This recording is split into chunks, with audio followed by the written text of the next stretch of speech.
السلام علیکم ورحمۃ اللہ وبرکاتہ۔ عید الفطر لاک ڈاؤن کی وجہ سے جو گھروں میں ادا کی جا رہی ہے، اس سلسلے میں فقہا کی جو مختلف رائے ہیں وہ اس سے پہلے بھی عرض کی جا چکی ہیں۔ چند ضروری باتیں جو عید الفطر کی نماز سے متعلق ہیں، چند آداب وہ ذکر کرنا مقصود ہے۔ پہلی بات یہ ہے کہ عید کی نماز فقہ حنفی میں بعض کتابوں میں سنت مؤکدہ ہے، راجح قول یہ ہے کہ فقہاء احناف کے پاس عید کی نماز واجب ہے۔ شوافع اور مالکیہ کے نزدیک عید کی نماز سنت مؤکدہ ہے۔ حنابلہ کے مسلک میں فرض کفایہ ہے۔ الموسوعۃ الفقہیہ میں اس کی صراحت موجود ہے۔ دوسری بات یہ ہے کہ گھر پر جب عید کی نماز نہ ہو سکے کسی وجہ سے کہ پڑھانے والا نہیں ہے، کسی کو نماز پڑھانا نہیں آ رہا ہو، یا 4 افراد نہیں ہیں، تو اس صورت میں چاش کی نماز انفراداً پڑھی جائے گی، جماعت سے نہیں پڑھی جائے گی۔ اور یہ چاش کی نماز پڑھنا بطور شکرانے کے ہے۔ اللہ تعالیٰ امید ہے کہ عید کی نماز کا ثواب اس سے عطا فرما دیں۔ اس چاش کی نماز کا ادا کرنا واجب یا فرض نہیں ہے۔ اور اس چاش کی نماز میں تکبیرات زوائد کا اہتمام نہیں کیا جائے گا۔ جو عید کی نماز میں 6 تکبیرات کا اہتمام کرتے ہیں، وہ تکبیرات اس چاش کی نماز میں نہیں کریں گے، اس کی اجازت نہیں ہے۔ عید کے دن روزہ نہیں رکھا جائے گا۔ عید کا دن اللہ کی مہمانی کا دن ہے۔ اللہ تعالیٰ اپنے بندوں کی مہمان نوازی فرماتے ہیں۔ شریعت میں عید کے دن روزہ رکھنے کو ناجائز اور حرام لکھا گیا ہے۔ اس لیے عید کے دن نہ پورا روزہ ہے نہ آدھا روزہ ہے۔ بعض لوگوں کے ذہن میں رہتا ہے کہ عید کے دن آدھا روزہ رکھا جائے۔ عید کے دن روزہ رکھنا سخت منع ہے، بلکہ حکم تو یہ ہے کہ عیدگاہ جانے سے پہلے کچھ میٹھا وغیرہ کھا کے جائے۔ کھجور وغیرہ کھا کے جانا اللہ کے نبی صلی اللہ علیہ وسلم سے ثابت ہے۔ کھجور نہیں ہے تو کوئی میٹھی چیز کھا کے جائے۔ رمضان میں تو بہت سارے کھجور گھر پہ رکھے ہوئے ہوتے ہیں، تو کھجور کھا کے جانے کا ہی اہتمام کیا جائے تاکہ سنت پر عمل ہو۔ اب جانا بھی نہیں ہے، گھر پہ ہی نماز پڑھنا ہے، یا مسجد میں کہیں سہولت ہو تو وہیں پڑھنا ہے، تو بہرحال عید کی نماز سے پہلے کچھ نہ کچھ کھا لیا جائے اس سنت پر عمل کرنے کے لیے۔ عید کی نماز کے لیے اذان اور اقامت نہیں ہے۔ حضرت ابن عباس رضی اللہ تعالیٰ عنہما فرماتے ہیں کہ اللہ کے نبی نے ہمیں عید کی نماز پڑھائی بغیر اذان اور اقامت کے۔ حضرت ابو بکر رضی اللہ تعالیٰ عنہ، حضرت عمر رضی اللہ تعالیٰ عنہ اپنے زمانے میں عید کی نماز پڑھاتے تھے، اذان و اقامت نہیں ہوتی تھی۔ چوتھی بات یہ ہے کہ خطبہ مختصر کر لیا جائے، چونکہ ہر شخص خطبہ پڑھنا جانتا نہیں ہے اور لمبے خطبے یاد بھی نہیں رہتے ہیں۔ مختصر خطبہ کافی ہے، دیکھے بغیر پڑھنا بہتر ہے۔ اب اگر کسی کو ازبر یاد نہ ہو تو دیکھ کے بھی پڑھ سکتے ہیں، موبائل پر بھی دیکھ کے پڑھ سکتے ہیں، کسی کاغذ کتاب وغیرہ میں لکھا ہو وہاں سے بھی دیکھ کے پڑھ سکتے ہیں۔ کوئی مضائقہ نہیں ہے، نماز میں سے کوئی کراہت نہیں آئے گی۔ پانچویں بات یہ ہے کہ ایک شخص ہی خطبہ دے اور وہی شخص عید کی نماز بھی پڑھائے، یہ زیادہ بہتر ہے۔ اگر ایک شخص خطبہ دے دوسرا شخص نماز پڑھائے، یہ بھی بہر صورت درست ہے، نماز بھی ہو جائے گی، خطبہ بھی درست ہو جائے گا۔ البتہ بہتر ہے کہ ایک ہی شخص دونوں ذمہ داریاں ادا کرے، چونکہ خطبہ اور نماز دونوں ایک ہی جنس اور ایک ہی قبیل کے ہوتے ہیں۔ چھٹی بات یہ ہے، ایک شخص ایک جگہ عید کی نماز پڑھا دے اور خطبہ دے دے تو وہ شخص دوسری جگہ پر نہ خطبہ دے سکتا ہے نہ عید کی نماز پڑھا سکتا ہے۔ دیہاتوں میں بعض مرتبہ پڑھانے والے نہیں ہوتے ہیں، کم افراد ہوتے ہیں، تو ایک ہی شخص گھوم گھوم کے یہاں بھی نماز پڑھا رہا، وہاں بھی نماز پڑھا رہا ہے، یہاں خطبہ دے کے جا رہا، وہاں نماز پڑھانے آ رہا ہے۔ تو جب ایک شخص عید کی نماز پڑھ لے تو وہ شخص دوبارہ عید کی نماز نہیں پڑھا سکتا ہے، اور نہ وہ شخص دوبارہ خطبہ دے سکتا ہے، اس کی شرعاً اجازت نہیں ہے۔ جن دیہاتوں میں پڑھانے والے کم افراد ہوں تو وہاں پر یہ ترتیب بنائی جا سکتی ہے کہ پورے دیہات میں 3 جگہ پر 4 جگہ پر 20-20 40-40 افراد کی جماعتیں بنا دی جائیں، اور پڑھانے والے جتنے افراد ہیں اتنے افراد کی جماعتیں بنا دی جائیں۔ پڑھانے والے اگر 5 افراد ہوں تو 5 جماعتیں ہوں گی مختلف جگہوں پر، کوئی مشرق میں، کوئی اس حصے میں، کوئی اس حصے میں، لوگ تقسیم ہو کر وہاں پر ان کے پیچھے جماعت ادا کر لیں۔ یہ زیادہ بہتر ہے اور زیادہ استفادے کے قابل چیز ہے۔ 7ویں بات یہ ہے کہ 6 زائد تکبیرات یعنی اللہ اکبر کہنا عید کی نماز میں یہ واجب ہے، اور اللہ اکبر کہتے وقت ہاتھ اٹھانا یہ سنت ہے۔ اگر کوئی شخص ہاتھ اٹھانا چھوڑ دے گا عمدن تو خلاف سنت نماز ہوگی، سجدہ سہو وغیرہ واجب نہیں ہوگا۔ البتہ اللہ اکبر جو کہا جاتا ہے نماز میں، پہلی رکعت میں 3 زائد تکبیرات، دوسری رکعت میں 3 زائد تکبیرات، یہ اللہ اکبر کہنا واجب ہے، اسے عمدن نہ چھوڑا جائے۔ 8ویں بات یہ ہے کہ عام دنوں میں کسی وجہ سے عید کے دن اگر عید کی نماز ادا نہ ہو سکی عذر کی وجہ سے، تو دوسرے دن اجازت ہے کہ عید کی نماز زوال سے پہلے تک ادا کی جا سکتی ہے، مگر اب چونکہ گھروں میں ہی عید کی نماز ادا کی جا رہی ہے، کوئی عذر اب شرعاً نہیں ہے یہاں پر، تو اس واسطے اب اس کی گنجائش نہیں ہے کہ جان بوجھ کے عید کے دن نماز چھوڑ دی جائے اور اگلے دن اسے ادا کیا جائے۔ اگر چھوٹ جائے تو چاش کی نماز ہے، اگلے دن نماز کو مؤخر نہ کیا جائے۔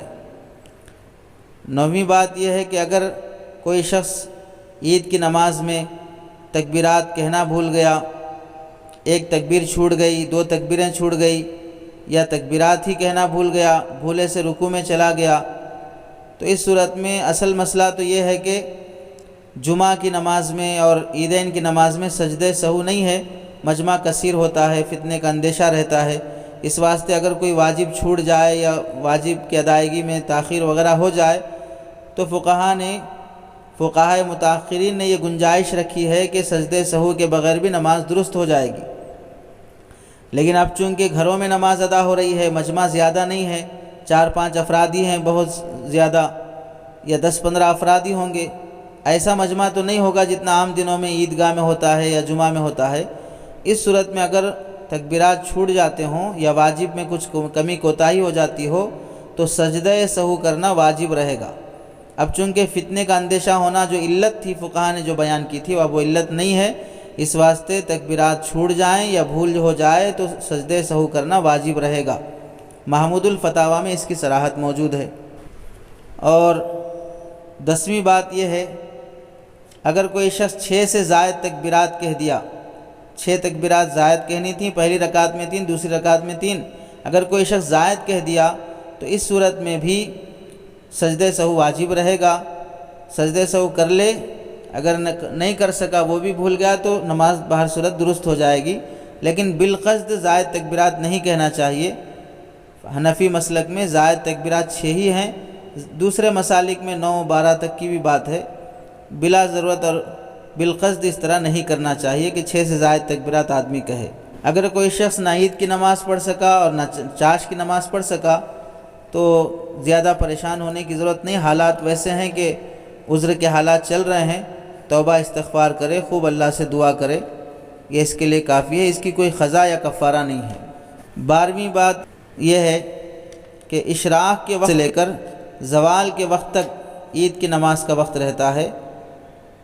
آج کل جو زوال کا وقت ہے 12:13 سے لے کر 12:23 تک زوال کا وقت رہتا ہے حیدرآباد کے لحاظ سے، تو اس وقت سے پہلے یعنی 12:13 سے پہلے تک، یوں سمجھ لیجئے 12 بجے سے پہلے تک عید کی نماز ادا کی جا سکتی ہے۔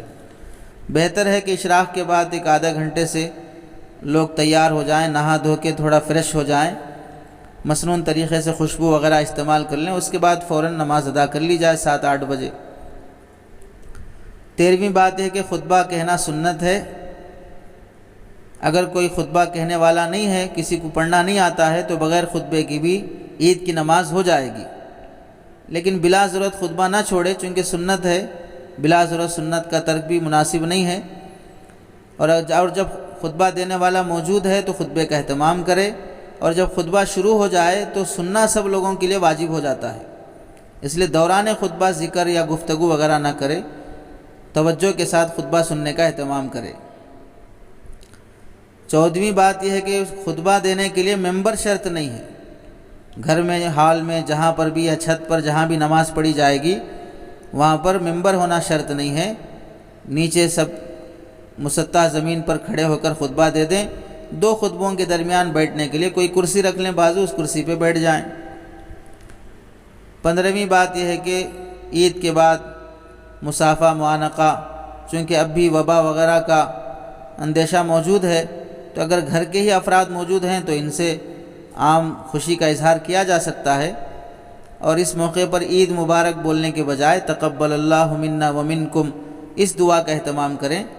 اگر کوئی عید مبارک بولتا ہے تو بھی کوئی حرج نہیں ہے، یہ بھی دعائیہ جملہ ہی ہے جو اردو میں استعمال ہوتا ہے کہ عید تمہارے لیے برکت والی بنے، یہ کہنا مقصود رہتا۔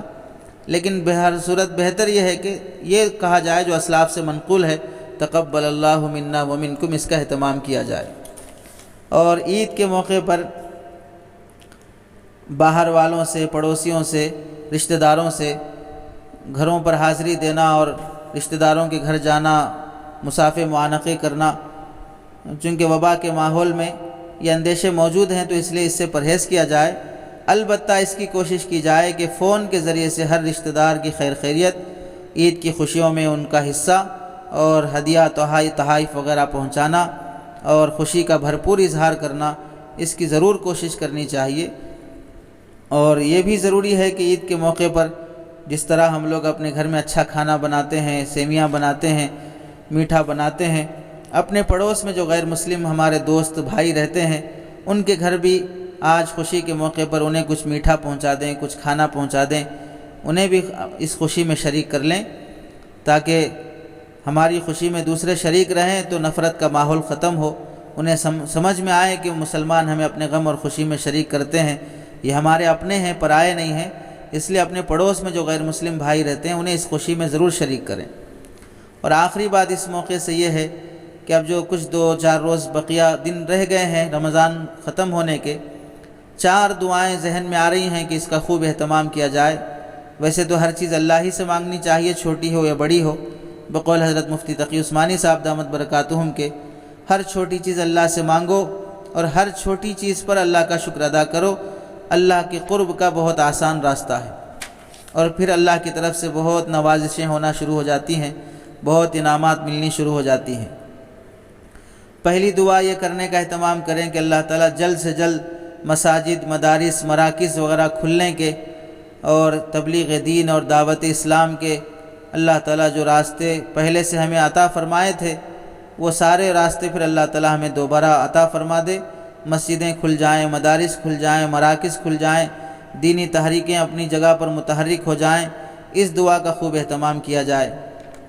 دوسرا، لاک ڈاؤن سے پہلے جو کالا قانون بالکل بھوت بن کے چھایا ہوا تھا، اس بھوت کا سایہ آگے ہم سے اس کا واسطہ نہ پڑے، اس سے ہمارا واسطہ نہ پڑے۔